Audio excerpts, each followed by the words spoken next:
My name is Matthew Libatique, ASC, and you are listening to the Cinematography Podcast, the one and only. The following podcast contains explicit language.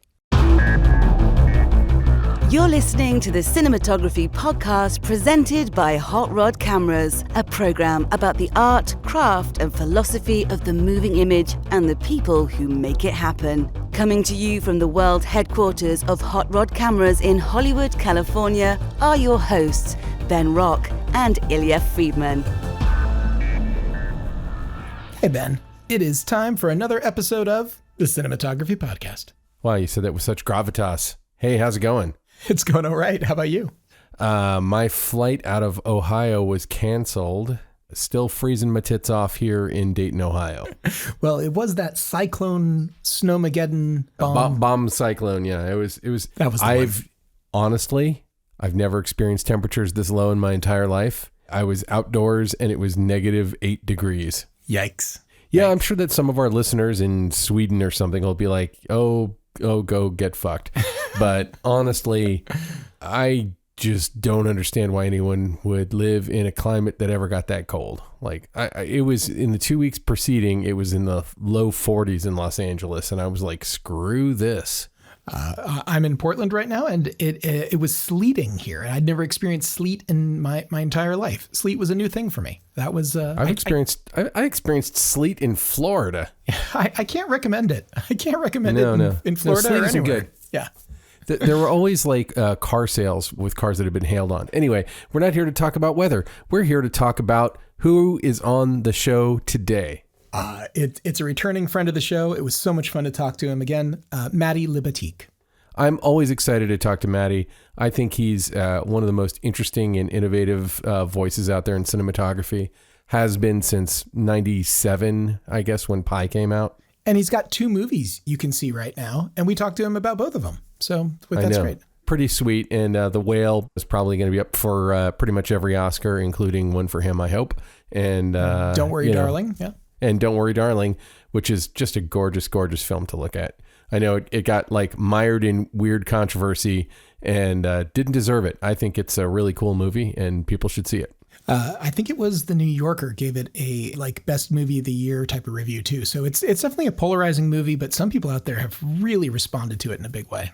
Yeah, I really enjoyed it. And I also thought Matty's work in it was, as always, just like gorgeous, amazing work.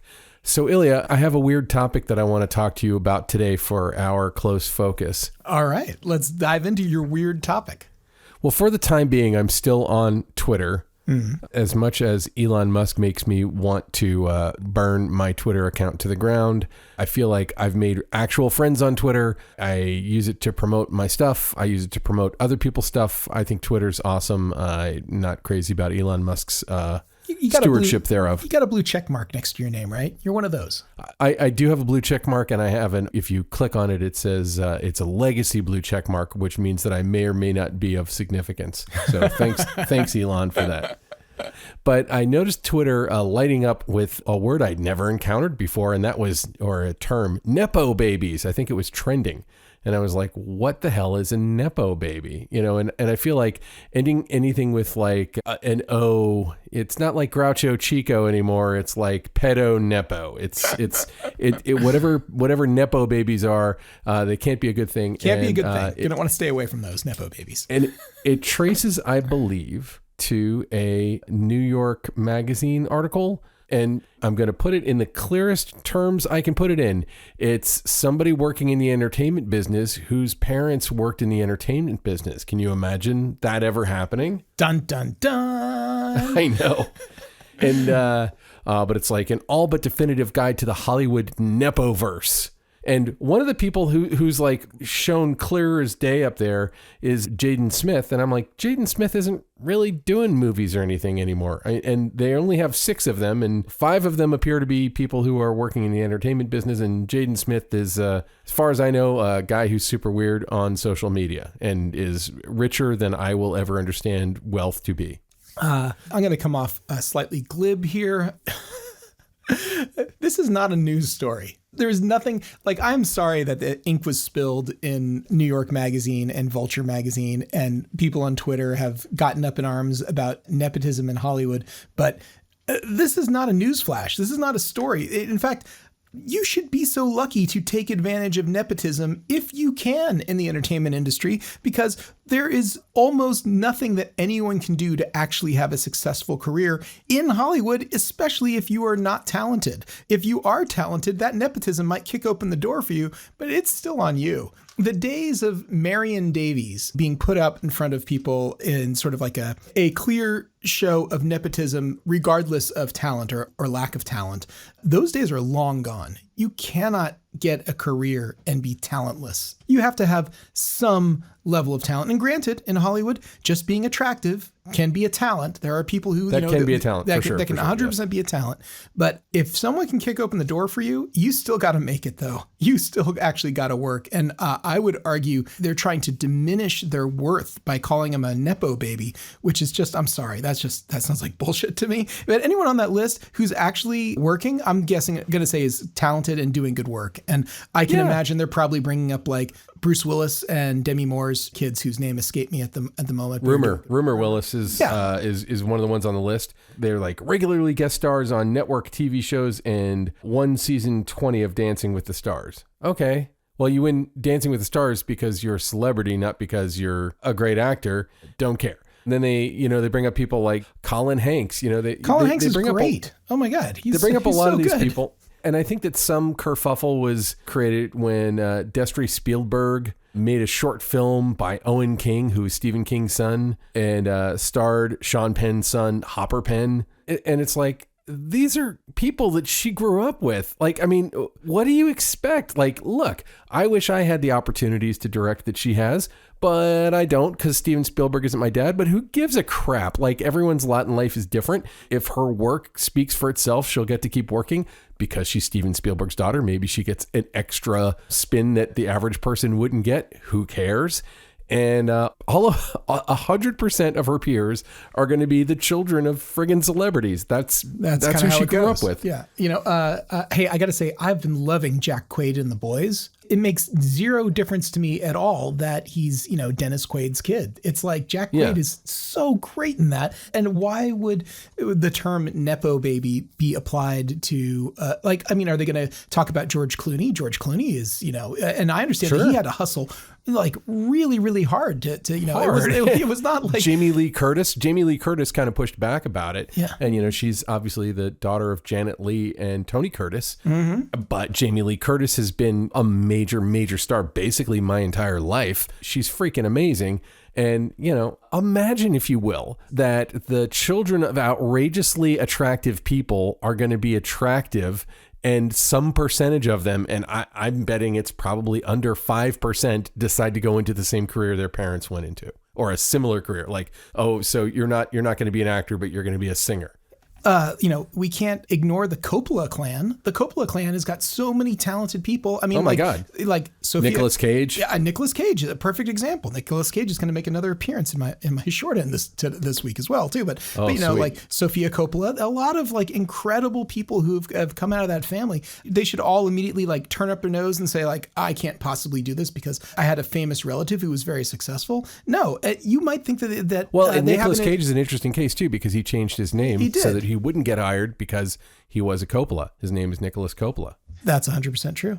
What I think is really interesting, though, is that a lot of people follow in the footsteps of their parents and go into, the family business. And if it was running a bakery or something like that, no one would bother to write an article. But because it's the entertainment industry, oh yes, we got to throw some shade on the entertainment industry. But let me just say that if you're going into the same business that your parents were in, you were probably getting tutored along the way at such a high level that many people out there would never get. And the fact that you are second generation or third generation, that actually means the bar is higher for you because you come from all this potential knowledge that could have been bestowed upon you. So I think that it's wonderful that there are people who grow up in this industry, because I got to say that when I've worked on set with many of them, and this includes people who are like working, below the line, behind the scenes, those are some of the, most disciplined and best trained people ever. Now, there's always exceptions to this. I don't want to bring up some very public notable exceptions right now, but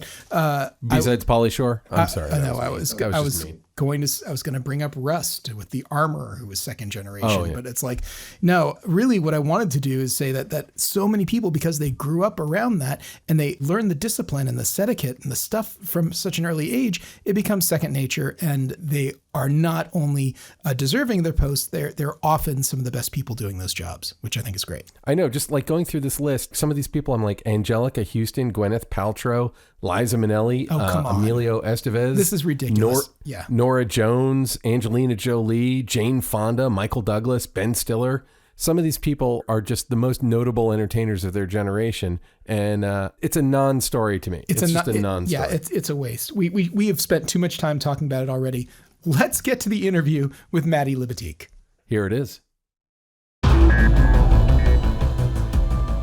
The Cinematography Podcast Interview. So we're here with returning champion Matty Libatique. For those who forgot how excited I am to talk to Matty every time, there is exactly one movie poster hanging in my house, and it's like an 8-foot tall poster of Pi, one of my all-time favorite movies. And your work just continues to blow our minds. So thank you for coming back. It's a pleasure to be back. Thanks, guys. So we kind of have two things to talk about. We were supposed to talk a few months ago about Don't Worry, Darling.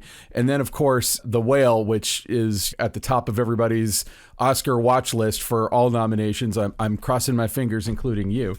But let's talk about Don't Worry, Darling first, because it came out a little bit earlier. Just an amazingly gorgeous film with a look that was kind of a fresh spin on a look that we've seen before, but like a really unique kind of, I don't know, what would you call it? Like mid-century, modern, better homes. Like, what were the guiding principles of the look of Don't Worry, Darling? The guiding principles are really the imagery that Olivia Wilde put together as inspiration. I mean, there's all the photographs of these candid photographs that she had cobbled together from Rat Pack era, Vegas and Palm Springs, and sort of this sense of debauchery and excess was kind of the guiding principles. So that informed design and informed costumes, informed cinematography ultimately.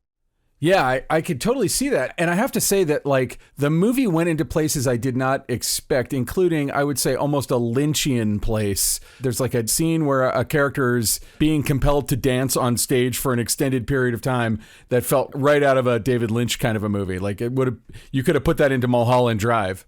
Well, I absolutely love that you draw reference to the David Lynch film when you talk about that scene, because it is quite uncomfortable to watch and was uncomfortable to shoot from watching the performer have to be manipulated that way, almost marionetted, doing barrel dances on a stage in front of a would-be fascist crowd.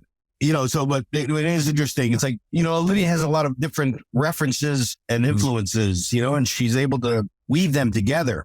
The things she's interested in as a filmmaker and the sense of like patriarchy and, all these themes that she put in, she was trying to layer into this film. But while at the same time trying to create a almost 80s, early 90s style thriller was fun to attempt. Yeah, I never thought about it as an 80s, early 90s thing, but as soon as you said that, I was like, oh yeah, there's kind of like a breakdown vibe, the Kurt Russell movie. Right. Well, she also referenced Devil's Advocate.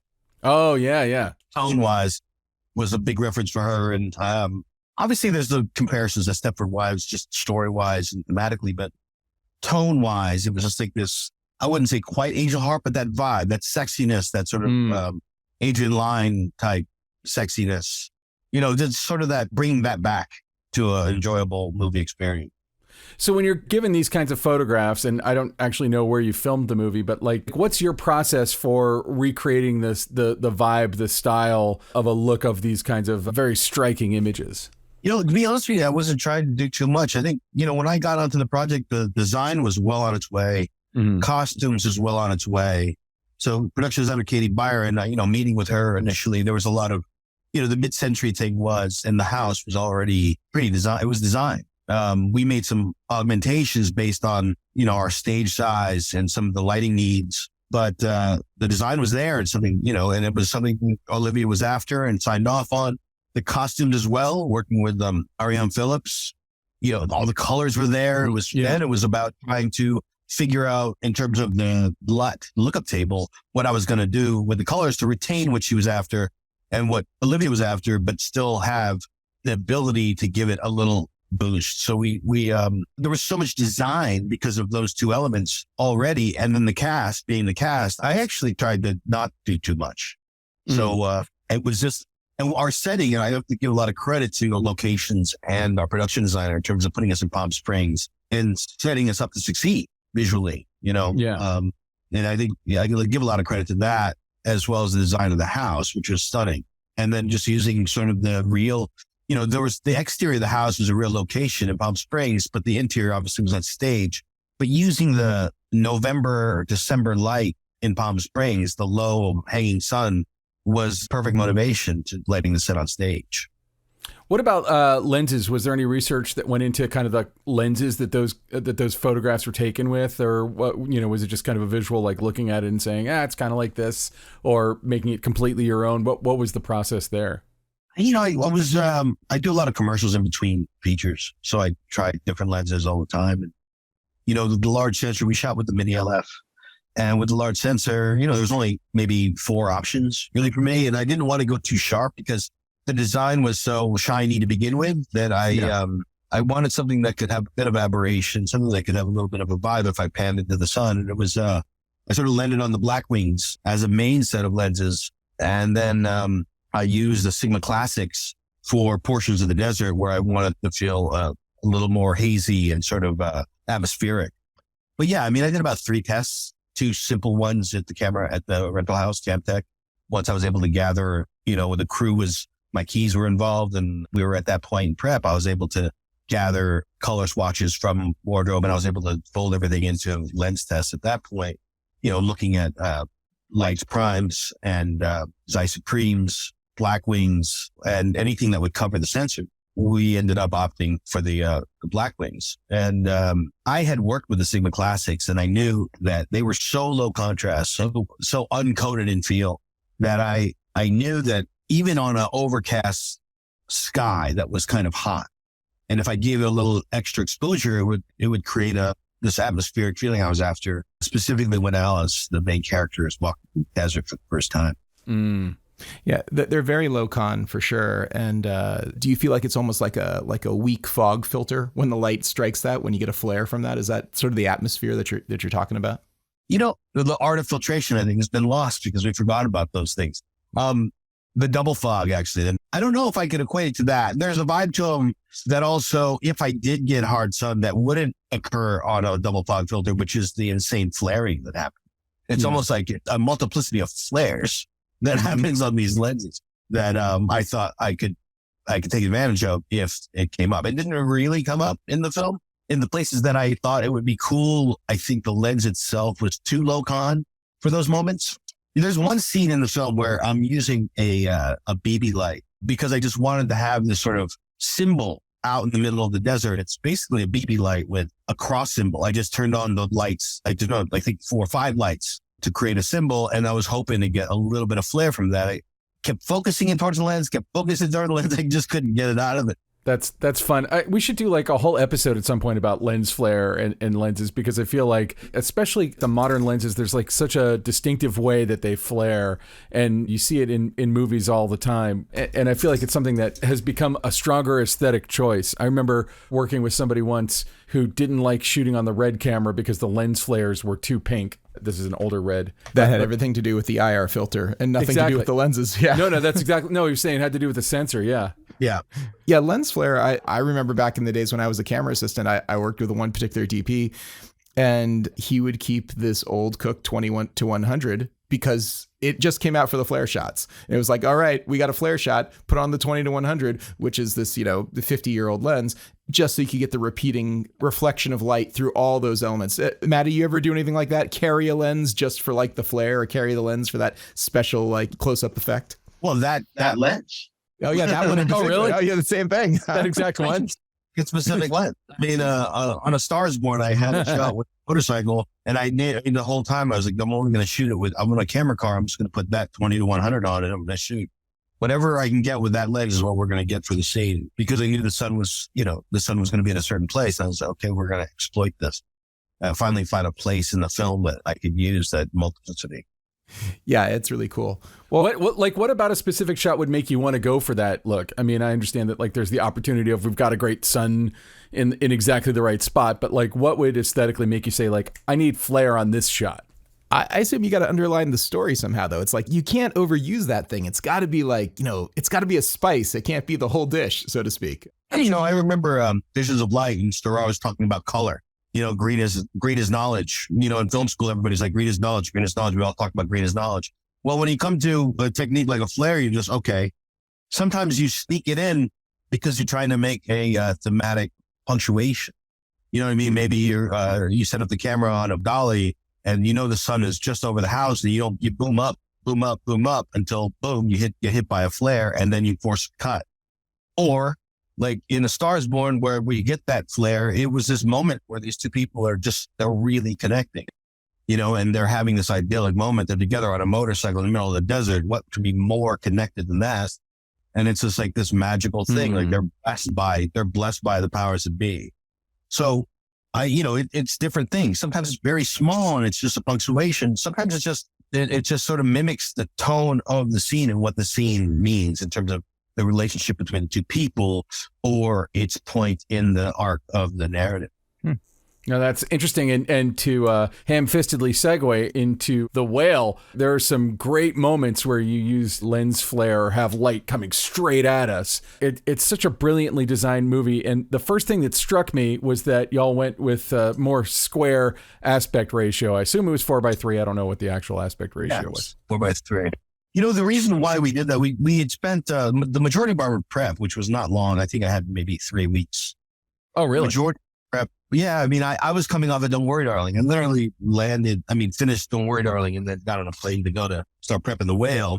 And it was just being in rehearsals and sort of seeing where Charlie, our main character, would sit primarily on this couch, and then having sort of these characters come in like satellites rotating around the sun. We soon realized that, if we were going to do an over, a camera would have to be so low to hold him down low in the frame and then somebody vertically standing before him. So Darren decided, why don't we try? And we started to explore just framing for 1:3 or 4:3. And that solved the problem. We could hold the verticality allowed us to be able to hold him in the foreground, and whether it be Ellie or Liz or Thomas, we could see them also in the frame. But plus there's not, the added value is like, we're in the same apartment for whatever 90% of the film. There's not a whole lot to see left and right. No, that figured. And I noticed with a lot of your camera movement, like it's interesting that you would say that people were like a satellite around him, because I noticed that a lot of times you were kind of holding him in the frame and pivoting around him as people would walk from one place to the other. Instead of like following that person, you would kind of almost lock him in the center and kind of pivot around him. Yeah. I mean, that was Darren and I, obviously we're taking a piece of theater, trying to translate it into screen language and cinema, and Darren walking around the rehearsals, of course he was letting the actors sort of go through their lines and then exploring character. But then he was also, at the same time, he's walking around trying to figure out how to block it so that the camera wasn't stationary. Yeah. And, and challenge us basically. It's to move the camera around this small space so that it didn't become static. And he knew that, and it falls right into his wheelhouse. There's a sense of, he's telling you the story through his cuts. Yeah. He's telling, it's not like it's an objective thing where you can look at a proscenium and then scan the frame for what you want to see when people speak. He's all about telling you everything is methodical, whether you're seeing somebody say the line or hearing that line off screen. His cover schemes are designed for that. And what he did was interesting is, because we had no normal location changes that sort of signify one scene to another, you have these long stretches within one day of the film where one thing happens and another scene happens and another scene happens. And if you watch the film, they're kind of marked by a wide, and a change in blocking. If somebody becomes static, somebody gets up and moves. Even Charlie will get up and move, or when we mobilized him through the wheelchair, so Darren kept actors moving in a very real way, ultimately with the intention that, hey, we got to move the camera as well. And these actors are making us, the performers and the characters are making us move the camera. And our hope was it would cease to be as static as a play. Had you seen it performed as a play? I saw video of it. I didn't see it live. It'd be interesting. Like I haven't seen the play, so this is my first experience of it. But when you see a play being turned into a movie, like the first thing is, let's open it up. Let's have a scene on Main Street. Let's whatever. But it's such an interior story that all takes place basically inside this one apartment. Were there overall, I know that you said that Darren had watched rehearsals and was trying to figure out how to block it or how to keep it moving, but was there an overall arc to the way that you used camera movement, lensing, and any of that stuff, movement or lack thereof? It was really the camera movement, sort of getting us from one scene to another. The film is broken up naturally within days. So it's Monday, Tuesday, Wednesday, Thursday, Friday. Yeah. We sort of talked about and created a language of light whereby, when we meet this character, it's a very dark and stormy day. And that's Monday. And we go into the evening and it's still raining when he goes to bed, takes his shirt off. And then sort of the Moby Dick inspired, moving light, the whole language of this rain that happens. Then you have Tuesday and Wednesday, which are overcast days, and they give me an opportunity to sort of use a softer light and then have more dominance from interior light to exterior light. And I didn't have a lot of windows to play with, but I tried to use the windows as a light source as I could to sort of signify those changes in tone and mood, all building up to the Friday where he has his moment with his daughter. The entire movement of the light was basically built to that from beginning to end. It's really effective. I think that by the time you get to that too, it really makes you realize how long you've been in the dark, how long you've been inside, how claustrophobic you've been. That last sort of moment of release, and there's some natural light that's spilling in, or what was presented to be natural light. It feels almost cathartic. It feels like, aha, here's this moment. And I thought it was super effective. It was beautiful. I appreciate that. I got a question too, because so much of the movie is Charlie and Liz.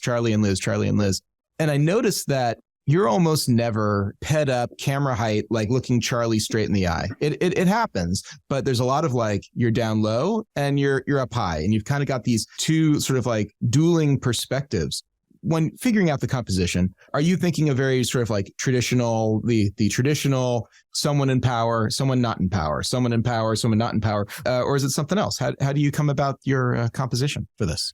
Well, I would say Darren, Darren, it's a lot of has to do with Darren, and Darren's a big believer in eyeline and connecting to the character through the eyes. And first and foremost, the camera is basically placed. If somebody's standing over Charlie, if it's Liz standing over Charlie and we're shooting Charlie, then it was going to be the camera's kind of in line with where he'd be looking. And the same goes for if we're looking at Liz off of Charlie, the camera would be lower because he wants where the actor is looking to be in line with the center of the lens as much as possible. That's where he builds towards when he's crafting performance with an actor. Can we talk a little bit about the lenses that you relied on as well in The Whale? Again, you're mostly in this not very big apartment. My brain immediately goes, well, you probably had to go kind of wide, but I'm just curious where you landed. We use the Ingenue Optimo Primes.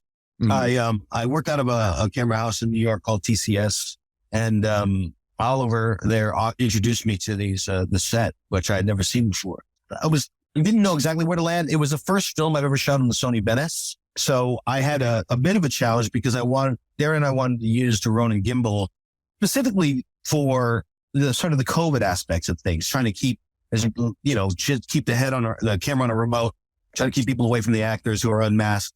And we had the challenge of, as you might know, the Sony Venice doesn't balance that well on the Ronin. So that was a bit of a challenge. So I had to find a lens that was going to perform the way I wanted to perform for the film, but yet I needed something that wasn't going to be so big that I wasn't going to be able to use the Ronin. So these ended up doing the trick. And I liked about them is that they had a sharpness to them, but they weren't too contrasty, and I wanted the film to be soft. I also added use of what I call the color con out of Camtech. It's a LED tray, basically a 4x5 filter tray with LEDs embedded inside of it that if you put a piece of filtration in, say a glimmer glass, it sort of flashes the file. So I that in combination, between the optimal primes, the 2500 ISO, the color con, and our use of live grain sort of created the look of the cocktail that created the look of the film. Yeah, it's a fun look. And I wouldn't have guessed it was the Sony Venice. But when you tell me that it's live grain, of course. Yeah, live grain, that's, that's sort of the magical Sunny Bear secret sauce that, creates some film effect on there that's really stunning. And I got to say that, yeah, those ingenues, it's almost like you can get 7 lenses in one if you get the different filters, the different internal piece for each one of them. So yeah, it's a cool look. I really enjoyed that. I liked how they performed out of the box, but I know that they're capable of so many things. So it'd be fun to do a deep dive on those lenses and see what you can get out of them. In terms of lighting the interiors, because obviously you've got, the exterior lighting sources you were talking about. It's a very performance-driven movie, and there's always that question on a movie like this where it's just about emotionality and stuff like that, and how much technical stuff to ask of the actors. Granted, Brendan Fraser is mostly seated in one place throughout the whole movie, but did you come up with a lighting scheme that was more about, like, were they able to have a lot of freedom within the basic area they were? I'm always curious on something like this where it's like so heavy and emotional. If it's like, you also got to hit that mark, is that one more thing that you have to ask of the actors, or is that something that you consider when you're coming up with your lighting plot? I mean, I almost consider it the entire time, or every film. If there's a mark, I try to give some space around that mark, as much as I can, and try to light broadly.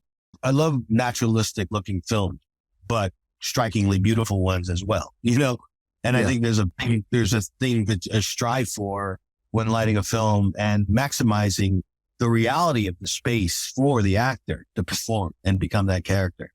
And I think that this film was extremely important. My goal was to try to treat it as naturalistic as possible. Cool. Well, I feel like we've taken enough of your time. Illya, do you have any other questions before we go? Matty, I don't recall. Do you have an Instagram or Twitter? Where are you these days? Where can people find you if they want to track you down? I have an Instagram, Libatique, at Libatique. That's it. I haven't really been on it lately. I'm just like, I guess a lot of people just sort of go in and out of social media just because of the times, but I'm Instagram is basically the only thing I do. Cool. Well, thank you so much for coming back on the show. I'm your number one fan. I'll go see movies just because you shot them. So it's always exciting to get to talk to you. It's great talking to you guys. It's an awesome podcast. Congratulations on it. Still going strong. Oh, thank you. Thank you very much. Going strong because of people like you. Thanks for having me. Good to see you guys. Yeah, thanks, Matty. Great to see you. So that was Matty Libatique coming back again. That was wonderful. I can't wait to see what he shoots next. I loved his insights into how he made the light outside change day to day, and how it gets a little clearer every day, and how at the beginning it's raining and stuff like that. In a movie that's like so locked in one location, how he, without shooting tons of scenes outside the location, he kind of opened it up with lighting. Just the guy's brilliant. I love his work. Agreed. And now, short ends. All right, Ben, it is our short end time of the show. Do you have an obsession this week? Something that you are all about? Something that you'd like to share with our listeners? Oh, yes. I do. I'm going to call it obsession because I won't stop talking to anyone who will listen to me about it, is a thing you can get on HBO Max. It's an Adult Swim movie called Yule Log. So this is very awesome for the holidays. Is it just the Yule log? Is it just the fire in the fireplace? No, it is not. Oh, okay. All right. It starts as that. So it is written and directed by Casper Kelly, who you might remember from another Adult Swim thingamabob called Too Many Cooks. Oh, yes. I know that you were obsessed with Too Many Cooks for years. I don't know about years. I would call it years. You brought it up to me over the course of many years. I will not pretend that I did not love Too Many Cooks. Too Many Cooks is pretty awesome. Yule Log is a movie, and it starts as a shot of the Yule Log. And I thought for a minute that they were going to tell an entire off-screen story with just the shot of the Yule Log, but it sort of becomes about the guy who's filming the Yule Log, and they zoom out. And then at a certain point in the movie, they just start making a movie. And I don't know how justified that change is. It is kind of a change in tone. But if you've read the Blake Snyder book, Save the Cat, sure, one of the things he warns writers about is a thing called double mumbo jumbo, which is like, hey, it's about vampire mobsters on the moon. It's like, nope, pick one lane and go with it. This movie has like 17 lanes that it's constantly in the whole time, but they managed to So it's kind of pay vampire off. mobsters on the moon who are also Nazis. Yeah, exactly. Okay. And they're doing a heist. And a prison break. So there's like, I can't even really begin to describe it. But the main two characters are like a biracial couple, which it is important that they're biracial, a white man and a black woman, and he's there to propose to her, and he's the one filming the Yule log. And then multiple people have the same Airbnb, so these other people come by and crash, and they're and you're wondering what's going on. There's some weird shit going on in this movie that you will not know as a viewer. It's not playing by the rules that every other movie is playing by so strongly that as a viewer, my ability to guess what they're about to do next goes away. Like after a while, I'm like, I have no idea what the hell you people are doing. I was wrapped and entertained. I got to say, that is the most wonderful thing in anything. I mean, for me, like if I'm watching a movie and I have no idea what's going to happen next, that is the most exciting, most wonderful time because maybe I've just seen too much stuff, too old, too jaded. But when I have that moment in a movie where I don't know, really have no idea, that's edge of my seat. That's brilliant. And you're telling me that, this movie does that. It totally does that. And it does it. I mean, here's the thing. Like you'll read scripts that don't know how to play by the rules and they suck because they don't know what the rules are. Yeah. They don't know how to. Yeah. Like I honestly don't know anything about Casper Kelly except Too Many Cooks and some of his other work on Adult Swim. But it's like, I was never bored. I was never not hooked. There were a couple of times where I'm like, oh, that was like a throwaway joke. It's not going to pay off, or that's a moment that's not going to come back. And then it all comes back. It might be my favorite movie I've watched over the holidays. I've watched several movies since I was here in Ohio, and it's definitely, there's nothing like it. And at a certain point, it does kind of devolve. I won't say devolve. It evolves into something that feels a lot like a regular horror movie. It doesn't feel cheap or gimmicky? No. I couldn't stop watching it. I thought it was brilliant. And it really is interesting because I do feel like we're so inured to the structure of movies. And it's something I talk to other screenwriters and stuff about all the time. Like as an audience, we can feel that beat coming. And this, I would be interested to see a breakdown of it. Like I maybe I should watch it again just for that. So I'm going to stop waxing this car, but it's definitely an amazing film. And I can't recommend it highly enough. And I want to say it was Graham Skipper who recommended it. All right. Well, I'll check out Yule Log. I too have decided to take the cyclone bomb winter that was here as a sign that I should be watching way more movies. And of course, it's screener season, so like screeners just keep arriving like crazy. But I have to say that as I've been going through all these movies, and I keep coming back to something I watched a couple of weeks ago, and I don't think there's anything that I've seen that is more fun than The Unbearable Weight of Massive Talent. It's pretty great. The Unbearable Weight of Massive Talent completely, I feel like, is being overlooked. I haven't seen anything about screenings for Academy members or anything about promoting it for the Oscars. And I feel like that's a total shame because in my conversations with people right now who are looking at a bunch of things, I mean, it came out this year and it is so much fun. It is a fun movie from beginning to end. And people can't really tell you about this movie without giving it away. You know that what you do know is that Nicolas Cage is Nick Cage. It says it right on the poster. And Pedro Pascal is wonderful in it. And in some ways, it is a love letter to movies. And, you know, the people who are in it, I mean, the characters as they're written are huge movie fans. And they're constantly talking about movies and the movie process and getting a movie made and, you know, sort of the realities of sort of lunacy that is the studio system. And I know that you yourself have a aversion to movies that are too self-reflective or too much about the industry or too much. I have an aversion to here. I just want to clear this up a little bit because it's like movies that are about the movie business sometimes turn me off, and it's a specific flavor of it. And a lot of times it's like an indie film by someone who's 22 years old. That's and right. They got all enough, their life experiences being sunk into this indie film. Yes, about and an they indie scored film. $1 million, or they scored $200K to make their first movie, and they make a movie about someone making a movie. And I'm like, fuck you, make a movie. Go tell a story about, go get kidnapped or something and have a real story happen to you and then tell that story. Like, why are you telling me the story of what you think making a movie is like? All right. And to me, it's a repetitive thing, but this movie is different. Movies like this and The Player and Babylon and The Big Picture. There's a number of movies about even Living in Oblivion. I'm not wild about Living in Oblivion, but Living in Oblivion has enough positives, I think, to outweigh your negatives. For sure. I agree. And I think I've come around a little bit on that. And I'll let you finish. But like, I feel like Babylon's getting a terrible rap right now. And it's frustrating because I think Babylon is a movie that people would like if they gave it a chance. It's not Babylon's fault that it came out the same week as another 3-hour movie that everyone wants to see. If I have to go to the theater to watch one of those two movies, Babylon will get my $17.99 or whatever it is now. But rather than the other one, which I know everyone says you should go see Avatar on a big screen. I'm totally going to go see Avatar. I mean, like, you can't stop me. I just haven't had a chance because I've been stuck in Ohio in a bomb cyclone. Okay. Well, The Unbearable Weight of Massive Talent. If you have missed this, which I had missed it all the way up until a couple of weeks ago, do not miss it. This is, I'm going to say that it should be on the short list for a lot of people for Oscar consideration, including for Nick Cage, who's just spectacular in this movie. Especially for Nick Cage.